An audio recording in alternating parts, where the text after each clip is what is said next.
But anyways, moving into our final topic here, and we're talking about the Minnesota Timberwolves. Right now, they are in a pretty decent spot when you look at the standings. They're fourth in the Western Conference Finals, sitting at 15-11, and they're 5-5 in their past 10, which isn't bad, but they are also on a one-game win streak. But the reason we're talking about them right now is because of Tom Thibodeau. And I was looking at this, and I was wondering if Tom Thibodeau is just the correct coach for the Minnesota Timberwolves. Because we look at it, and it's really become a players' league. And you look at Mike D'Antoni and his systems working, and obviously, we always talk about him being an offensive mastermind, but right now the Houston Rockets are playing defense. Yeah. And you look, and right now the Rockets are happy, and you look at the Timberwolves, not saying they're not happy, but Tibbs is the defensive mastermind right now, and this is a defense that's in the lower half when it comes to points per game, and they're giving up the best field goal percentage to opposing teams. And the reason we also bring it up is because Jimmy Butler would like to have a word with Tom Thibodeau about his minutes after the win against, I think it was the Clippers, right?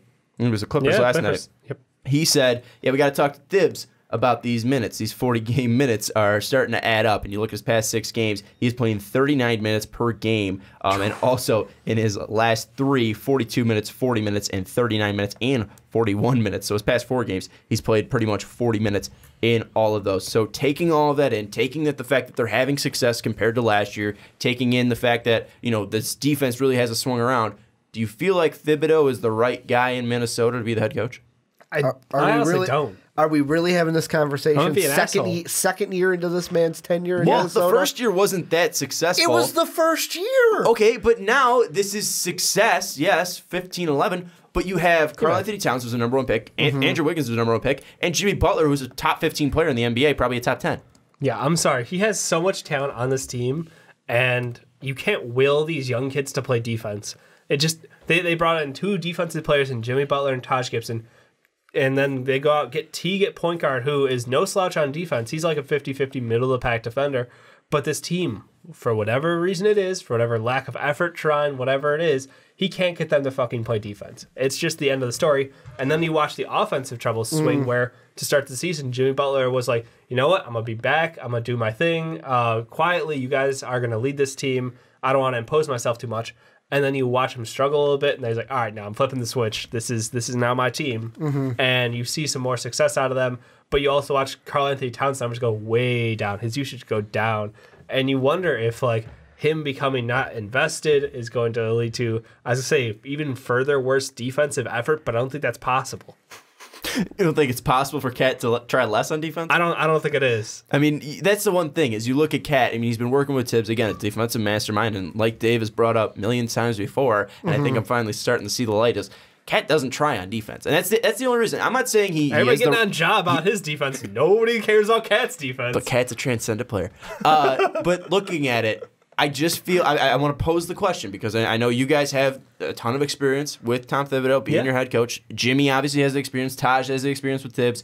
But looking at it, I feel like this team should probably be better than where they are right now at 15-11, and they shouldn't be behind, at least in my mind, the Spurs while LaMarcus Aldridge is playing fantastic. They're without Kawhi Leonard. I feel like they should definitely be doing better than they currently are. They should be 4th behind San Antonio in my mind. Well, the thing that I look at here is, I'm going to go back to and compare it to Thibodeau, when he took over the Bulls compared to taking over the Timberwolves. This is a completely different situation than what he took over, because when he took over for the Bulls, we were in the remember the Vinny Del Negro era? Hell yeah. You guys made the playoffs. 500 basketball being Just the saying 8th you made seed. the playoffs. I know. We made the playoffs. We were in basketball purgatory. But we were in basketball purgatory. I mean, we had that 08-09 that we should have beat the Celtics. Should have beat the Celtics. Greatest that was the one that went down. Series ever. The block, the D-Rose block on Rondo. Come on, guys. But my point about the Classic, that's why. My point is, it was a playoff team. Vinny Del Negro obviously wasn't the coach. Thibs was able to come in, bring this team who had an MVP on the team. It was Thibodeau came in, Derrick Rose MVP season. It was the perfect storm.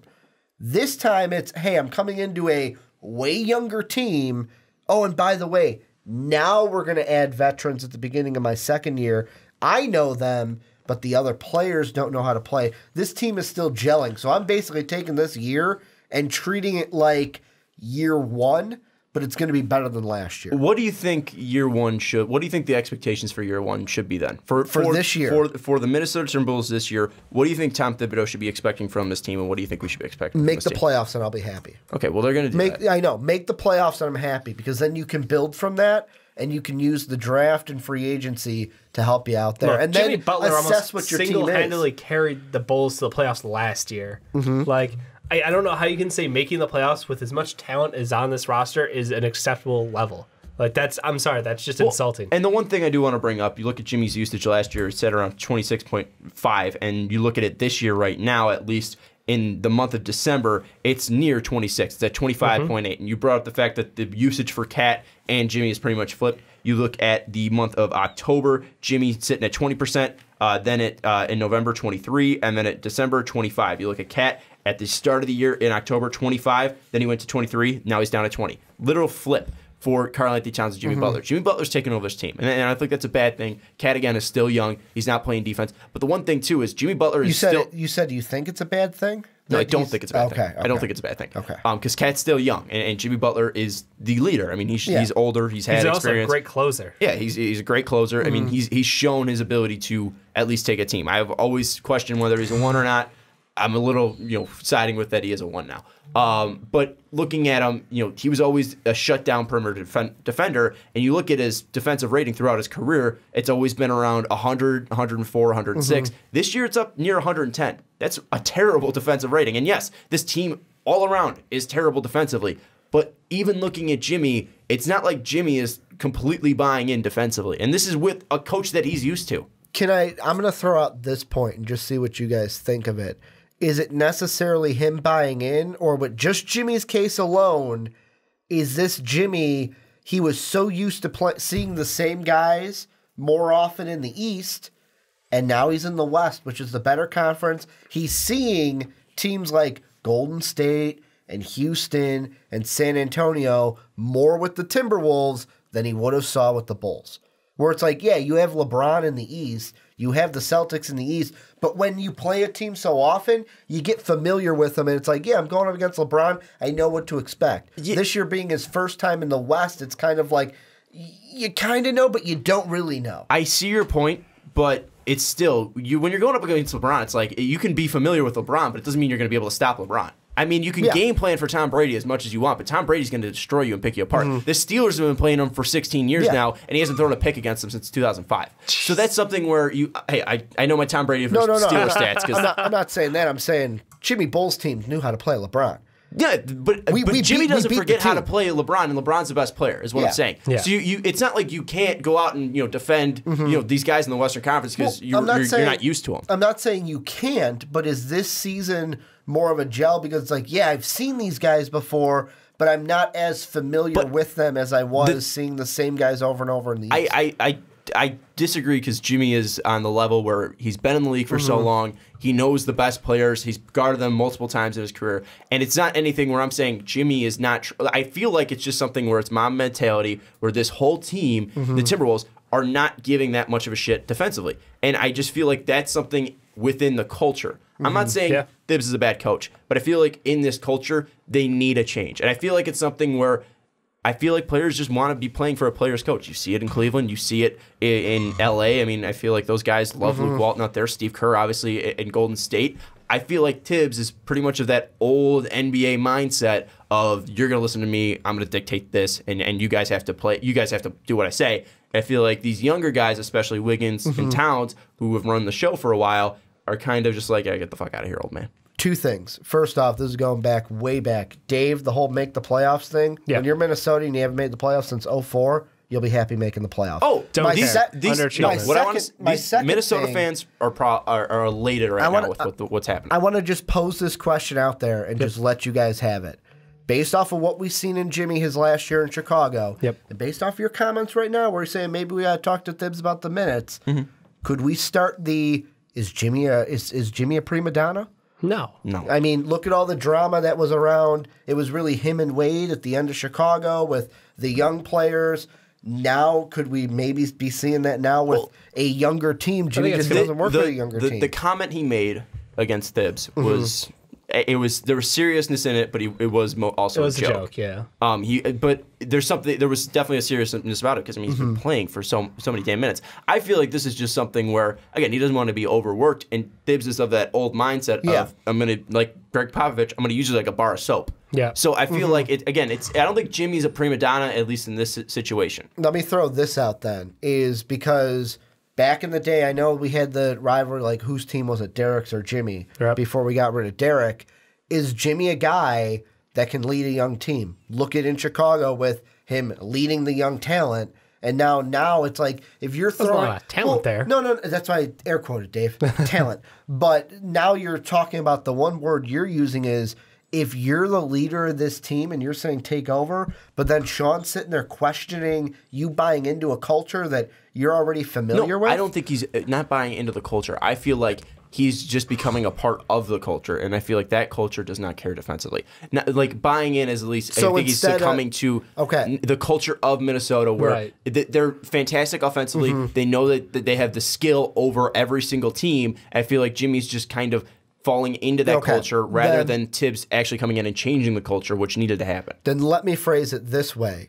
Now it's like, instead of being the guy that, hey, I'm going to be the leader, we're changing this culture, we're going to play some defense, instead of being that, just being like kind of like the teacher in the room, like, whatever, do what you want, I ain't going to try to change you guys. But that's the thing, is that's where the coach needs to come in. It's not like what's the point of having a coach? What's the point of having a coach? I mean, you got Ty Lue out there. A coach needs a guy that's going to be an extension of him on the floor, and that's where Jimmy Butler would need to come in and be like the extension of Tom Thibodeau to help him change the culture. You brought in Taj Gibson for the same reason, and you could also put blame on Taj as well. Jamal Crawford's been in the league for how long? 17 years at least. And he was with Doc Rivers, who was a part of Thibs. I mean, very similar coaching tree. I mean, they should be able to come in and be like, hey, this is what's going to happen. I feel like this is a cultural thing, and I feel like they're just not buying into Thibodeau. And it's just something where, again, you can make the playoffs. Again, they haven't made the playoffs since 2004. I'm not saying call for Thibs' head right now. No. We're, 26 games in the season. Yeah. It's very early. Things can change. But I look at all this talent on this team. Jimmy Butler, like we said, top 15 player. Karl-Anthony Towns, probably, a top 3 center right now, probably behind Embiid and DeMarcus Cousins. There's some more guys there. Okay. Top 5, whatever. And then you look at Andrew Wiggins. He has the potential. He has the skill. Hasn't been able to put it together really all together this year, but we've seen the scoring ability. Yeah. I feel like there's just too much skill on this team to be wasted. And if you're sitting with Thibs just because he has that proven track record, then I think that might hurt you and hurt the development of Cat and Andrew Wiggins because they're still young. Yeah, and that's the one thing is I don't want to waste this future. I'm entirely with you there. It's the entire culture of stat lines of Cat and Wiggins have been so predominant in their first couple of years where that's all they want to see. And that seems to be what they kind of go for because defense doesn't show up on the stat line. And this lack of defense, I agree with Sean that, the lack of defense can't be pinned entirely on, Jimmy and Taj and, Thibs not being able to turn around these kids. They have to give some effort. It's an entire team sport when it comes to defense. Defense can't be one-on-one. That's not how they play. Well, and one thing, too, is the reason why Thibs was able to play, Luol Deng for 40 minutes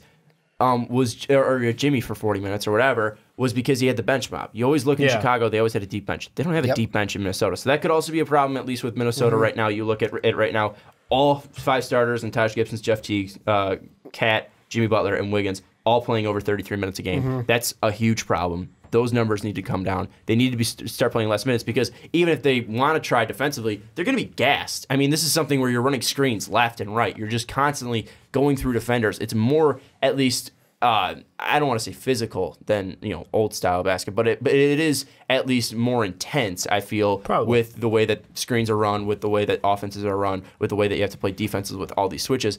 I feel like this is something that you're gassing your whole starting lineup out. And then when you're going to your bench, you're going to Tyus Jones, you're going to Gorgie Dieng, you're going to Shabazz Muhammad, and that's going to hurt the defense. I feel like it's not all on Thibs, it's not all on the culture. I feel like there's definitely things to be improved in Minnesota, but I do question if Thibs is the right fit for these guys.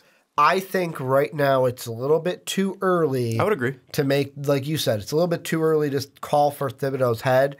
I mean, there is right now, I think he's injured, but they did draft Justin Patton to help out. Maybe he can be a solid bench player for them in the future. But he's not a defender.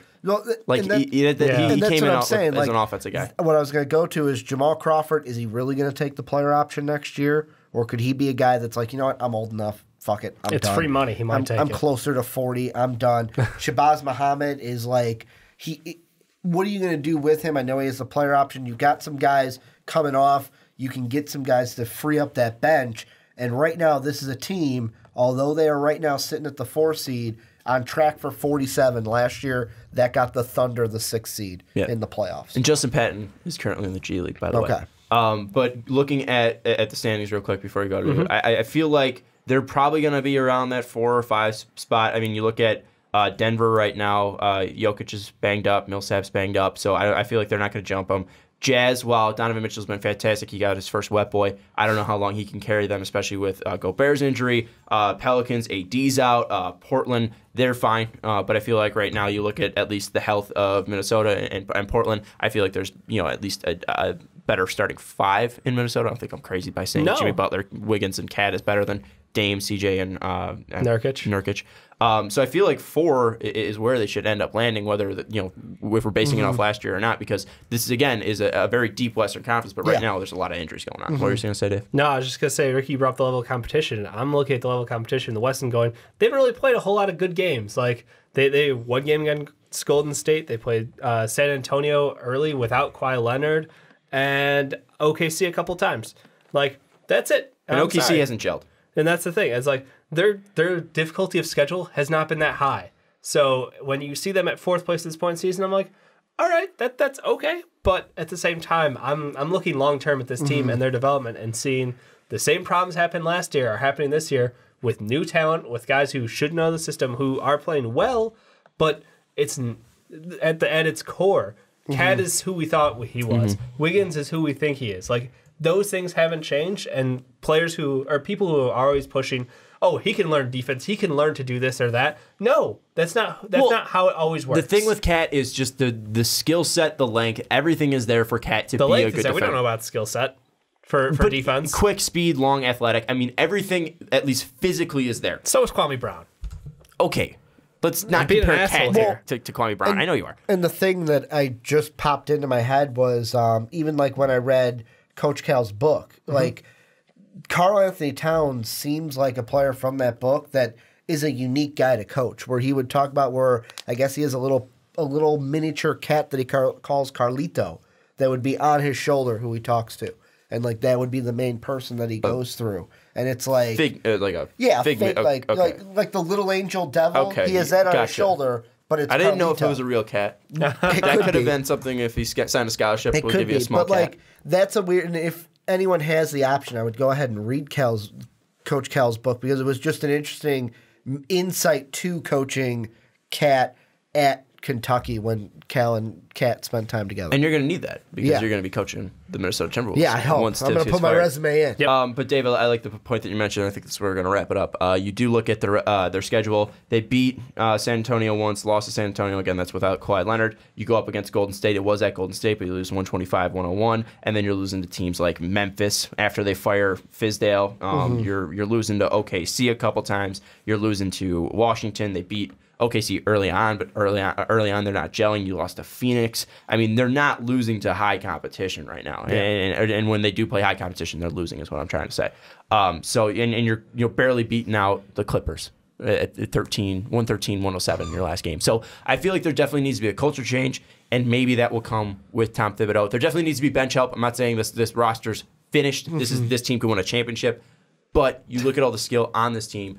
They definitely should be a threat and definitely a top 4 team in the Western Conference, or maybe top 5 because OKC definitely has the skill there, but they haven't been able to put it all together. Can they gel together? Yeah. Any final thoughts, Ricky? It was your time back on the podcast. No, I mean, really, it's nice being back. We're glad to have you back. Nice being back with you guys. We're glad to have you back. Sorry we couldn't have New York behind us. It's true. And we were going to just throw up the green screen. See what happened. Dave, any final thoughts? No, I think we nailed it down. Well, Thank you so much for listening to the Fast Break Podcast. If you're on Buck Talk Radio, we thank you so much. You guys are the best. If you're listening on iTunes, give us a 5-star rating. The Onside Kick, Primetime Podcast, Rick and Johnny Podcast, and the Fast Break, all on iTunes. If you have the time, give us that 5-star rating. Also, we're selling shirts. Check the link down in the description. You just got to email us. We'll be able to send you some shirts. We got XL, large, medium, small, all able to be shipped out. Dave's wearing the shirt right now. And finally, check out patreon.com/mostvaluable-podcast. We're going to give a huge shout out to Jake, who was on this podcast, did a great job helping us out with the Ja coverage.